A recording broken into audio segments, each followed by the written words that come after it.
কী গো, আজ যে বৃষ্টি থামছেই না, রান্নাবান্না কিভাবে করবো এই বৃষ্টির মধ্যে? একভাবে বৃষ্টি হয়ে যাচ্ছে।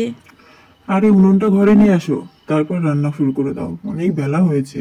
যাও যাও, তাড়াতাড়ি রান্নাটা শুরু করে দাও। বাচ্চাদের খিদে পেয়েছে, আমারও খিদে পেয়েছে। আচ্ছা ঠিক আছে, তাহলে তাই করি, নাহলে তো উপায় নেই দেখছি। তারপর চাষির বউ উনুন তুলে বারান্দার মধ্যে রান্না শুরু করে দিল। আর এইদিকে চাষির ছেলে মেয়ে নিয়ে চাষি জমিয়ে গল্প করতে লাগলো।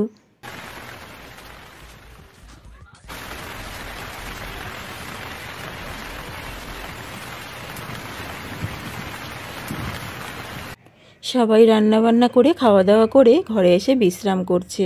এদিকে অঝোরে বৃষ্টি পড়ে যাচ্ছে, বৃষ্টি তো থামারই নাম নিচ্ছে না। চাষি আর চাষির বউ ভীষণই চিন্তায় পড়ে গেছে। এই রকম বৃষ্টি হলে কি হবে? হ্যাঁ গো, এই রকম যদি বৃষ্টি হতে থাকে তাহলে কি হবে বলো তো? চারিদিকে যত নদী নালা ডোবা আছে সব তো ভরে গেছে। এরপরে তো বন্যা চলে আসবে। সবার দোতলা বাড়ি, আমাদেরই শুধু কাঁচা বাড়ি। হ্যাঁ গিন্নি, এই ব্যাপারে ভাবিনি তা নয়, সব সময় ভাবি, ভীষণ চিন্তা হয়। কি যে করি, অঝোরে বৃষ্টি তো পড়েই যাচ্ছে। কি যে হবে, বন্যা আসলে কোথায় যাব? আমরা দুজন হলে এক কথা ছিল, বাচ্চা দুটোকে নিয়ে কোথায় যে যাই। ওদের তো আর যেমন তেমন ভাবে রাখা যাবে না। কি চিন্তার বিষয় হলো বলো তো, কি যে করব।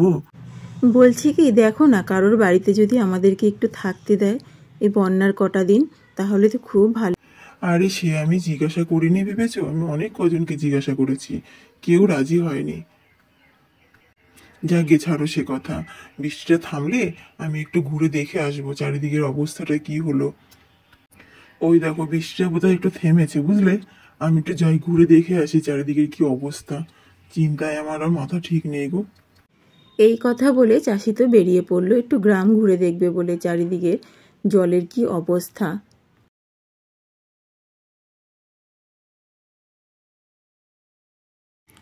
হাঁটতে হাঁটতে চাষি চলে আসলো একটা ডোবার কাছে। দেখছে ডোবাটা একদম থই থই করছে, জলে একদম ভর্তি।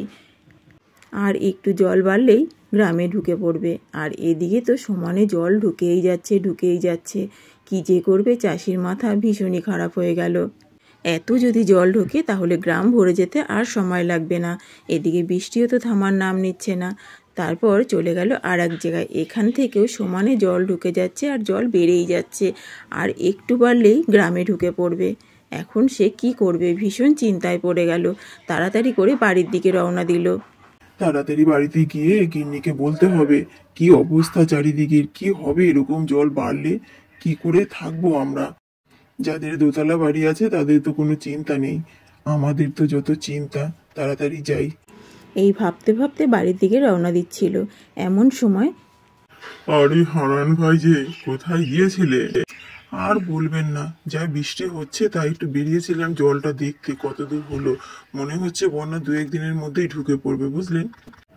আরে তাই নাকি? এ তো খুব ভালো কথা, অনেক দিন বন্যা হয় না, একটু বন্যা হলে একটু অ্যাশ করে থাকা যাবে, বুঝলে ভাইয়া? কতদিন একটু বন্যা দেখি না। একটু বন্যা হলে একটু বসে বসে খেতে পারি এই। তা তুমি এত চিন্তা করছো কেন? এই লোকটির এই কথাটি শুনে চাষির একটুও ভালো লাগেনি, তাই তাড়াতাড়ি করে সেখান থেকে চলে গেল। চাষি বুঝতে পারলো সে নিজের কথাই ভাবছে, গরিব মানুষের কথা একদম ভাবছে না। তারপর এসে চাষি তার স্ত্রীকে সব ঘটনা খুলে বলল। বলছি গিন্নি, জলের অবস্থা একদম ভালো নয়। মনে হচ্ছে আজকের মধ্যেই জল ঢুকে যাবে। কি যে করি, আর ভালো লাগছে না জানো। যাদের দোতলা বাড়ি তাদের কোনো চিন্তা নেই, তারা বরং চায় আরো যেন বন্যা হোক। ও মা, তাই? তাহলে কি করবে গো এখন? কোথায় থাকবো আমরা? এই বাচ্চা দুটোকে নিয়ে কোথায় যাব? দুজনে কথা বলতে বলতে এমন সময় অঝোরে আবার বৃষ্টি নেমে গেল। বৃষ্টি মোটে থামারই নাম নিচ্ছে না। বৃষ্টি হতে হতে একটা সময় বাড়িতে জলে ভরে গেল। চাষির ঘর বাড়ি সব জলে ডুবে যাচ্ছে। এখনও সে বুঝতে পারছে না কি করবে, কোথায় থাকবে। কেউ তো থাকার জায়গা দিচ্ছে না। তাহলে এখন সে কি করবে, কিছুই ভেবে পাচ্ছে না। জল তো বেড়েই যাচ্ছে বেড়েই যাচ্ছে, একটু একটু করে জল বেড়েই চলেছে।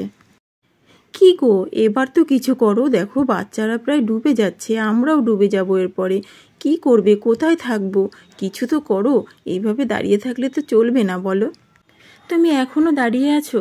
কিছু করবে না এখনো? এইভাবে চুপ করে দাঁড়িয়ে থাকবে? হ্যাঁ গো গিন্নি, এখন দেখছি আমাকে কিছু একটা করতেই হবে। আমি তো ভেবেছিলাম জল বোধহয় থেমে যাবে, তো থামার নামই নিচ্ছে না। এক কাজ করি, তোমাদেরকে চালে বসিয়ে রেখে আমি দেখি কিছু করতে পারি নাকি। চলো তোমাদেরকে চালে বসিয়ে রাখি, আর আমি না আসা পর্যন্ত তোমরা কিন্তু নামবে না। এই জল কিন্তু বেড়েই চলেছে।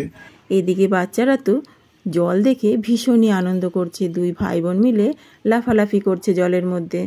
তারপর চাষি তার দুই ছেলে মেয়ে আর বউকে চালের উপর বসিয়ে রেখে সে একটু বেরোবে, শহরের দিকে যাবে। কি ব্যবস্থা করবে সে নিজে এখনও বুঝতে পারছে না, কিন্তু কিছু একটা করতে হবে। তারপর সাঁতার কেটে রওনা দিল।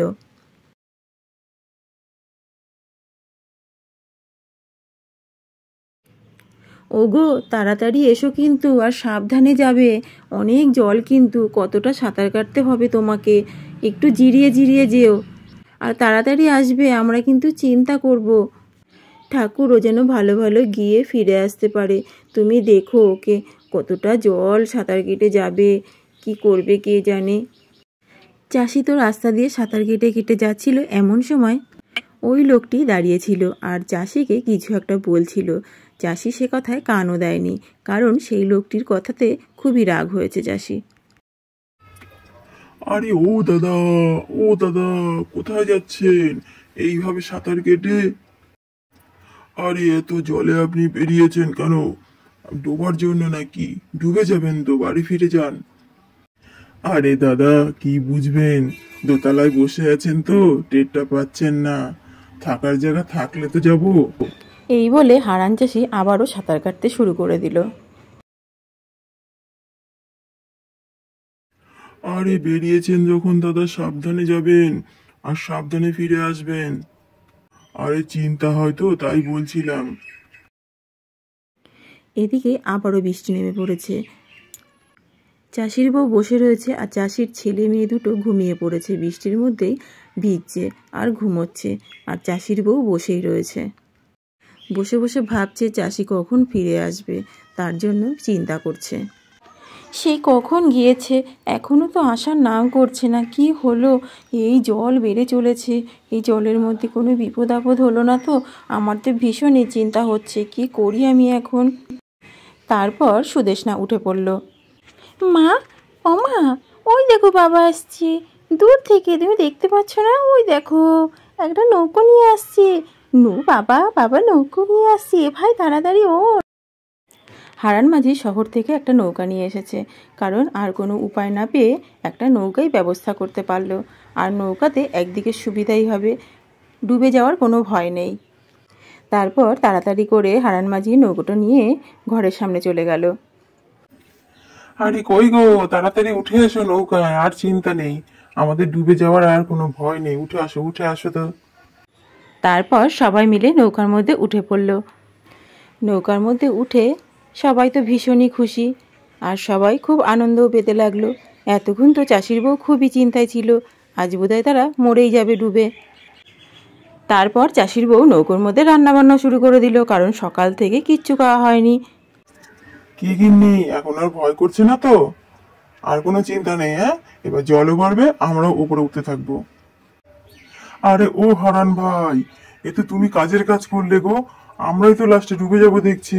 জল তো বেড়েই চলেছে, তোমরা তো ডুববে না, তোমরা তো উঠতেই থাকবে, উঠতেই থাকবে।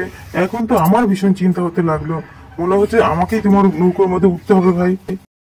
তাহলে বন্ধুরা, আজকের গল্পটি তোমাদের কেমন লাগলো? যদি ভালো লেগে থাকে তাহলে অবশ্যই কমেন্ট করে জানাতে ভুলো না।